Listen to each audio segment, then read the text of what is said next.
Agwajaje, Agwaja Seneb. This is Mukasa coming to you with sumu basic and advanced combat training.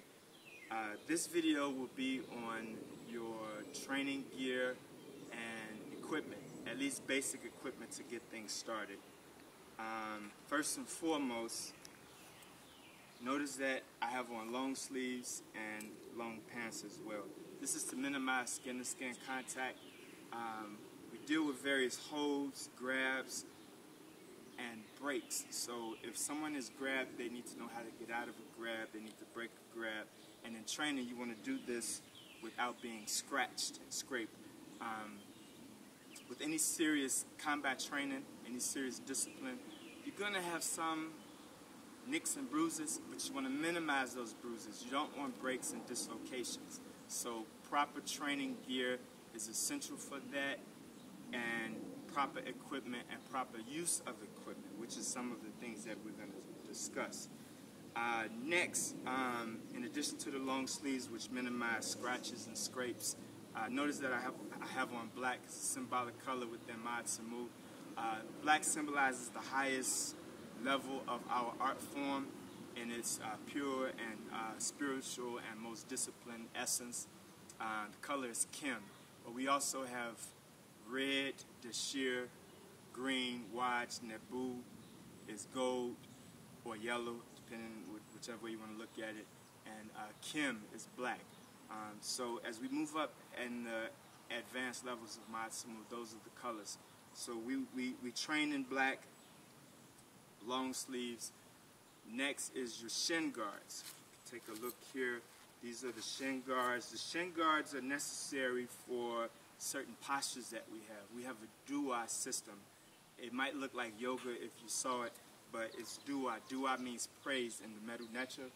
And we have about 1,000 postures that are taken from the walls and temples of Kemet, named after the various Necharu. So though that's essential for your joints, your muscles, your ligaments, for your overall sense of well-being, but also so that you can train your body to execute certain things that you would not if you did not have the flexibility. So the shin guards are essential for your roundhouse kicks as well. If you're blocking, if you make contact shin to shin, you need the padding for the added protection. You should know how I feel without the pads. Also, a good block on your shin bone with the hands. You know, you need the shin guards so that until you can build up, knowing the sense of impact, knowing how serious impact feels. So you train with and without, but we definitely, of course, make sure that people train with the proper gear. So, in addition to the shin guards, we have gloves. We have undergloves and we have overgloves. These are just some basic baseball gloves that we use. They minimize scratches as well. Give you a little added protection. The gloves are essential. We have overgloves. These are basic MMA grappling gloves. They're open-fingered, padded with wrist protection. So you can spar, you can work on your boxing techniques with these gloves. You can also grapple and you can grab with them as well. So you can work on grabs, holds, breaks, grappling, boxing. So not only the padded MMA gloves, but the undergloves as well are essential. So that'll take me to the kick shield. You have to know how to properly hold the kick shield when someone is kicking it.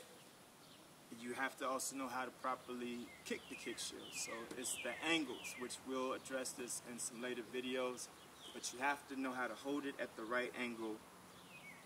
And if someone is doing, let's say, a frontal kick, a lead kick into the kick shield, I want to take a step back. I'm going to pop the shield forward and take a step back at the same time. That allows the person to give full force kick. Timing is really essential.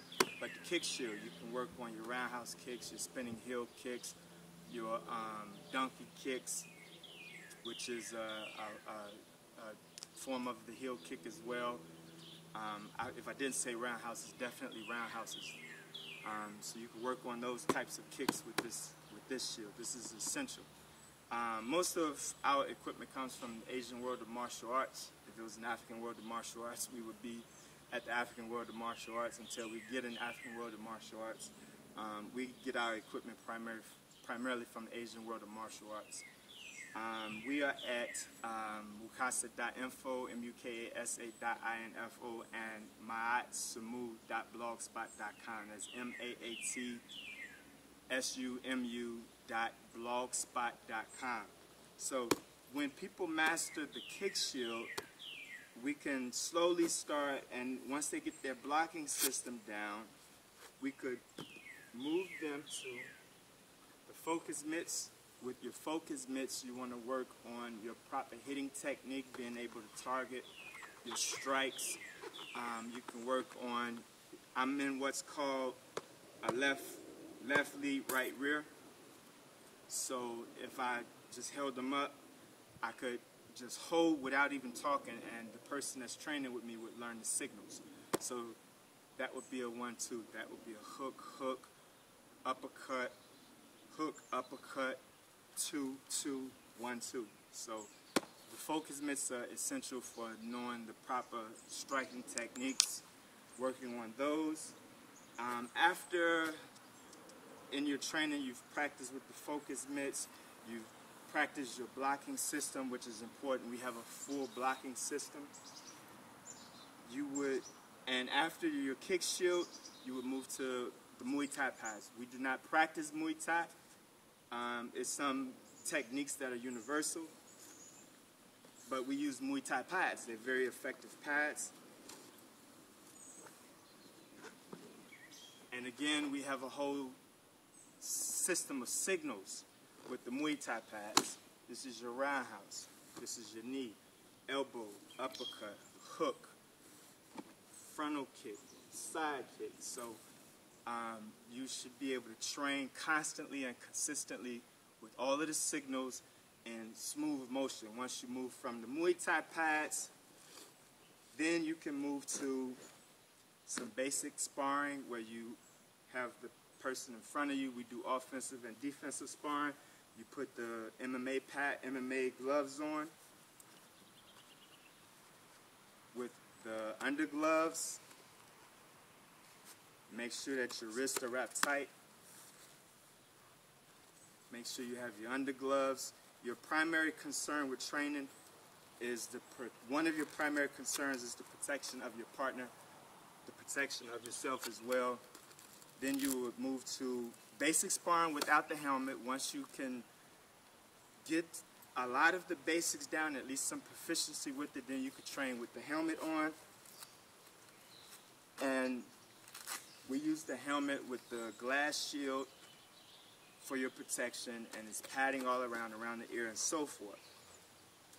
After those training, then you can move to some weapons training. And everything that I've explained might take a year's time, 2 years' time, 3 years' time, depending on your dedication.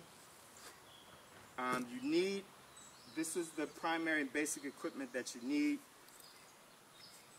We work with foam bats. We do not use swords because in the streets of North Philly, in the south side of Chicago, in Harlem, New York, and Queens, and Long Beach, and Watts, they don't use swords.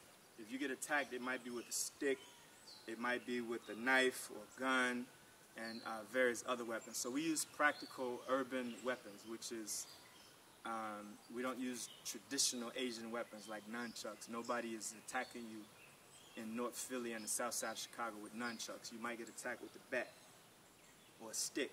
So we train in defense with these. You train medium speed first, and then you train real time. The person should know how to hit and unlock and take the weapon from the person.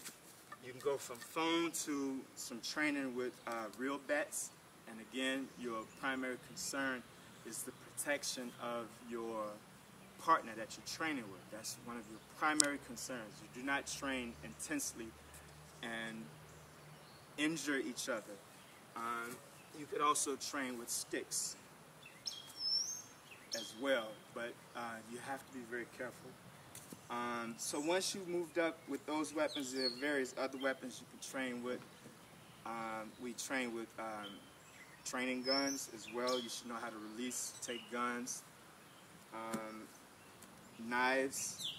We do train with throwing knives as people move up and become proficient in other weapons. But the knife as a weapon is much more effective in hand-to-hand, knowing how to use the knife, knowing how to defend against the knife, and various modes of defense with that. So knife defense and usage is important, and it would probably be better if you train with training knives first. So that is a general overview of my sumu training gear and equipment. If you are serious, you do need at least the basics of what I've already addressed today. So I want to thank you for your time. Uncle Wajajet, Uncle Wajasinel.